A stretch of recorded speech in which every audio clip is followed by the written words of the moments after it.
South ఇండియాలోనే అతి తక్కువ ధరలకి రత్నాలను అందించే ఏకైక సంస్థ 6JVR. నమస్తే, నేను Keshav. Welcome to Suman TV. ఢిల్లీలో ఆంధ్రప్రదేశ్ ముఖ్యమంత్రి, ఉప ముఖ్యమంత్రి బృందం కేంద్ర మంత్రులతో వరుస భేటీల్ని ప్లాన్ చేశారు. ఆల్రెడీ జలశక్తి మంత్రితో ఇప్పటికే వీళ్ళిద్దరూ కూడా భేటీ అయ్యారు. ఈ భేటీల సారాంశం ఏంటి? అమిత్ షాని చంద్రబాబు నాయుడు కలవబోతున్నారంటే కొన్ని ఆసక్తికరమైనటువంటి అంశాలు వెలుగులోకి వస్తున్నాయి. వీటి నేపథ్యాన్ని కూడా ఒకసారి విశ్లేషించే ప్రయత్నం చేద్దాం. ఎందుకంటే ఏపీలో విపక్షం యాక్టివేట్ అయ్యేటువంటి క్రమంలో పదే పదే జగన్ దూకుడుగా వ్యవహరిస్తుండడం, కేసులు పెడుతుండడం, జగన్ని అరెస్ట్ చేస్తారనేటువంటి ప్రచారం మరోవైపు జరగడం. ఈ నేపథ్యంలో అమిత్ షాతో భేటీ కూడా ఆసక్తికరంగా మారుతుందనేటువంటి చర్చలు నడుస్తున్నాయి. ఓవరాల్గా దీనిపైన విశ్లేషణ చూద్దాం. మనతో పాటు చంద్ర శ్రీనివాస్ గారు, పొలిటికల్ అనలిస్ట్. చంద్ర శ్రీనివాస్ గారు నమస్కారం. నమస్కారం. ఢిల్లీ పర్యటనలో ఇద్దరు ఉప ముఖ్యమంత్రి, ముఖ్యమంత్రి ఒకేసారి ఉన్నారు. సో ఇద్దరు జలశక్తి మంత్రిని కలిశారు, రాష్ట్ర అవసరాల గురించి మాట్లాడారు. తర్వాత కూడా చాలామంది మినిస్టర్స్ మీటింగ్స్ షెడ్యూల్ అయినాయి. అలాగే ఢిల్లీ ప్రమాణ స్వీకార కార్యక్రమంలో కూడా పాల్గొంటారు. సో ఏంటి పొలిటికల్గా దీనికి ఉన్నటువంటి ఇంపార్టెన్స్ ఏంటి? ఓన్లీ రాష్ట్ర ప్రయోజనాల కోసమే ఈ భేటీలు జరుగుతున్నాయి అనుకోవాలి? పొలిటికల్గా ఇంపార్టెన్స్ ఉంటుంది, ఎప్పుడూ ఉంటుంది. ఎందుకంటే కూటమిలో క్రియాశీలకమైన పార్టీలు కాబట్టి, టీడీపీ కావచ్చు, జనసేన కావచ్చు, 21 ఎంపీ సీట్లు కూడా చాలా కీలకం కాబట్టి ఏపీకి ప్రాధాన్యత ఢిల్లీ స్థాయిలో ఉన్నది, ఎప్పుడు లేని విధంగా. మనం దాంట్లో భాగంగానే దాదాపు 5 లక్షల కోట్ల రూపాయలు అభివృద్ధి పనులు జరుగుతున్నాయి ఏపీలో.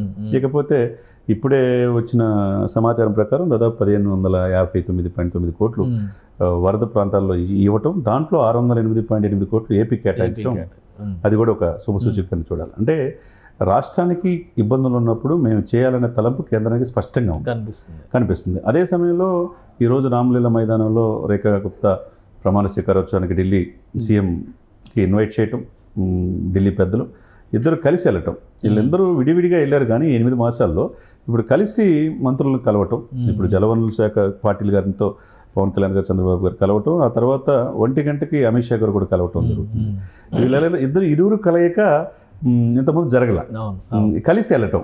ఎందుకంటే అంతకుముందు జగన్మోహన్ రెడ్డి గారు ఉన్నప్పుడు ఎప్పుడు కూడా సింగిల్గా సింగిల్గా అన్నట్టు సింగిల్గా మంత్రులు ఎవరు ఉండేవాళ్ళు, ఢిల్లీ వెళ్ళే పరిస్థితి ఉండేది కాదు. ఆయన ఒక్కడే వెళ్ళేవాళ్ళు, ఎంపీలు ఎవరు ఉంటే ఆయన కోఆర్డినేట్ చేసి. మొన్న లోకేష్ గారు వెళ్ళినప్పుడు కూడా మంత్రులు ఆయనతో వెళ్ళారు, అంతకుముందు చంద్రబాబు నాయుడు గారు వెళ్ళినప్పుడు ఎంపీలు అంతా వెళ్ళారు.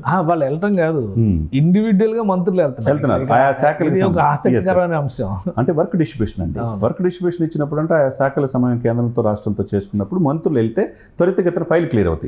అది ఇక్కడ ఈ వాతావరణం ఈ ప్రభుత్వంలో కూటమిలో కనపడుతుంది. కాబట్టి ఇప్పుడు ఈ రోజు ఒకవైపు సాయంత్రం మొన్న నిమ్మల రామానాయుడు గారు కూడా వెళ్ళారు, అక్కడ ఏదో ప్రజెంటేషన్ చేశారు, పోలవరం ప్రాజెక్టు గురించి మాట్లాడారు. అవును. సో ఇప్పుడు మళ్ళీ జలశక్తి మంత్రితో దీనికి ఏంటి ప్రాధాన్యం? డెఫినెట్గా అండి, ఎందుకంటే గత ప్రభుత్వంలో 5 సంవత్సరాలు పూర్తి అవుతుంది అనుకున్నది కాల ఆంధ్రుల జీవనాడి పోలవరం. దాని వరకు పూర్తి అయితే లక్షల ఎకరాలు తాగునీరు అందుబాటులో వచ్చే అవకాశం ఉంది. అది అహోరాత్రులు కష్టపడుతున్నారు. అమిత్ షా గారు కూడా స్పష్టంగా చెప్పాడు 2028 కల్లా ఇది పూర్తి కావాలని చెప్పేసి వాట్ ఎవర్ యూ వాంట్ కేంద్ర ప్రభుత్వం ఇస్తా ఉన్నారు. చంద్రబాబు నాయుడు గారు 2027కే పూర్తి కావాలని కృతనిశ్చయంతో ఉన్నారు. మరి ఆ విధంగా త్వరితగతిన అవ్వాలి అంటే నిధులు కూడా సకాలంలో కేంద్రం నుంచి రావాలి. ఆ ప్రజెంటేషన్లో రామానాయుడు గారు పాల్గొనటం ఇవన్నీ కూడా డెఫినెట్గా అవుతుంది 2027 కల్లా అనేది ఆశ స్పష్టంగా కలుగుతుంది. దాంట్లో భాగంగా ఎన్నికలు త్వరితగతిన జరుగుతూ ఉన్నాయి. ఈరోజు వాస్తవంగా ఆయన పిలుపు మేరకు ఇరువురు డిప్యూటీ సీఎం వెళ్ళినా మిగతా శాఖలతో జలవనరుల శాఖ పాటిల్ గారితో కలవటం అదొక మంచి మూవ్గా మనం పరిగణించాలా. ఏ స్టేజ్లో ఉంది పోలవరం, ఇంకా ఏమి కావాలి, నిధులు ఇస్తే ఏ విధంగా పూర్తి చేయొచ్చు అనేది వీళ్ళు పవర్ పాయింట్ ప్రజెంటేషన్ ద్వారా ఇరువురు సమర్పించవచ్చు. అదే సమయంలో వివిధ శాఖలు మొత్తం కూడా సమన్వయం చేసుకోవాలన్నా కేంద్ర ప్రభుత్వం గ్రామీణాభివృద్ధి కావచ్చు, పంచాయతీరాజ్ కావచ్చు. ఇప్పుడు ఆయన ఆల్రెడీ జలశక్తి మంత్రిని అడిగారంట కదా, జల్ జీవన్ మిషన్ నిధులు అది 25,000 కోట్లు శాంక్షన్. గత ప్రభుత్వం నిర్లక్ష్యం చేశారు, వెనకబడిపోయి మ్యాచింగ్ గ్రాంట్ కూడా ఇవ్వకుండా మరి 25,000 కోట్లు ఈసారి ఉపయోగించుకోమని చెప్పి కేంద్ర ప్రభుత్వం స్పష్టంగా చెప్పింది. ఆ శాఖ మంత్రిగా గతంలో పవన్ కళ్యాణ్ గారు కూడా వెళ్ళారు, క్లారిటీ వచ్చింది. ఇప్పుడు అది ఆ దిశగా వాళ్ళ మధ్య చర్చలు జరగటం డెఫినెట్గా 25,000 కోట్లు ఇప్పుడు మంచి ఉపశమనం ఆంధ్రప్రదేశ్కి కలుగుతుంది. దీంతో పాటు అమిత్ షా గారితో కలిసే దాంట్లో అండి వివిధ శాఖలకు సంబంధించి నాట్ ఓన్లీ ఇదనే కాకుండా ప్రస్తుత రాజకీయ విషయాలు మాట్లాడుకుంటారు, ఎందుకంటే కూటమి కాబట్టి. అదే జగన్ గారు మరి రీయాక్టివేట్ అయ్యారు కదా, దీని మీద కూడా కేసులు ఇవన్నీ అవుతా ఉన్నాయి, చర్చకు వచ్చే అవకాశాలు అవి కూడా డెఫినెట్గా వస్తాయి. రాజకీయాలు రాకుండా ఎందుకంటే అంతకుముందు ఇదే కూటమితో అదే బీజేపీతో 22 మంది ఎంపీలతో కలిసి ఉన్నాడు కదా. ఆయన స్పెషల్ స్టేటస్ తీసుకొస్తానని చెప్పి తీసుకురాకపోయినా 5 సంవత్సరాలు కలిసే ఉన్నాడు కాబట్టి ఇప్పుడు ఆయన పరిస్థితి ఏంటి, ఆయన ఏ విధంగా ఇదవుతున్నాడు రాజకీయాలు ఏందనేది డెఫినెట్గా చర్చ వస్తుంది. ఆ దిశగా కేసులు వివరాలు కూడా 33 కేసులు ఆయన మీద ఉన్నాయి కాబట్టి అవి కూడా వాళ్ళు చర్చకు వచ్చే అవకాశం ఉన్నది. అరెస్ట్ చేయిస్తారు లేదా బెయిల్ రద్దు చేయిస్తారు, ఇట్లాంటివన్నీ జరుగుతున్నాయి బయట. చూడాలంటే ఇవి కూడా ఉంటాయా ఇక్కడ అంటే ఇప్పటికిప్పుడు అవకాశం లేదు కానండి, విచారణ దశలో ఉన్నాయి కేసులు. సిబిఐ కోర్టులో బెయిల్ రద్దు చేస్తే అయిపోతుంది. బెయిల్ రద్దు చేస్తే ఇప్పుడు స్టిల్ బెయిల్ మీద ఉన్నాడు 10 years నుంచి. ఆ దిశగా ఎన్ఫోర్స్మెంట్ డైరెక్టరేట్ ఉంది, ఈడీ కేసులు అటాచ్ చేసి 45,000 కోట్లు అయి ఉన్నాయి. ఏదైనా కానీ కష్టకాలమే జగన్మోహన్ రెడ్డి గారికి కనపడుతుంది. కాకపోతే ఏంటంటే పార్టీ ఉనికిని ఉన్న 10 మంది ఎమ్మెల్యేలు కూడా పోకుండా ఉండటానికి, కార్యకర్తల్లో ఉత్తేజం కలిగించడానికి శతవిధాలా గత 2-3 రోజుల నుంచి ప్రయత్నం చేస్తున్నాడు, మనకు కనపడుతుంది ఇది అనేది. ఆ విధంగా సరే అది ఒకటి జరుగుతూ ఉందంటే మీకు ముందు ఆంధ్రప్రదేశ్ అభివృద్ధి, పోలవరంతో పాటు రాజధాని అమరావతిని పూర్తి చేసుకోవాలా, అమరావతి నిధులు ఇవ్వాలి, కేంద్ర ప్రభుత్వం నుంచి బడ్జెట్లోనే కాకుండా ఇంకా స్పెషల్గా ఇంకేమున్నాయా, మ్యాచింగ్ గ్రాంట్లు ఉంటాయి కదా, ఉంటాయి, స్టేట్ సెంట్రల్ స్పాన్సర్డ్ స్కీమ్స్ అన్నీ ఉంటాయి. కాబట్టి లక్కీగా ఏంటంటే గ్రామీణాభివృద్ధి శాఖ సహాయ మంత్రి కూడా అక్కడ పెమ్మసాని ఉన్నాడు కాబట్టి, పౌర విమాన శాఖ మంత్రి రామ్మోహన్ నాయుడు ఉన్నారు కాబట్టి త్వరితగతిన రాష్ట్రానికి ఏం కావాలో తీసుకొచ్చే అవకాశం ఉన్నది. సఫిషియెంట్గా 21 మంది ఎంపీలు ఉన్నారు, 2 మంత్రులు ఉన్నారు, ఇక్కడ కూటమి అదే ఉంది కాబట్టి ఈ ఇద్దరు కూడా రాష్ట్ర అభివృద్ధి పరమావధిగా ఒకవైపు అమరావతి పూర్తి చేయాలి.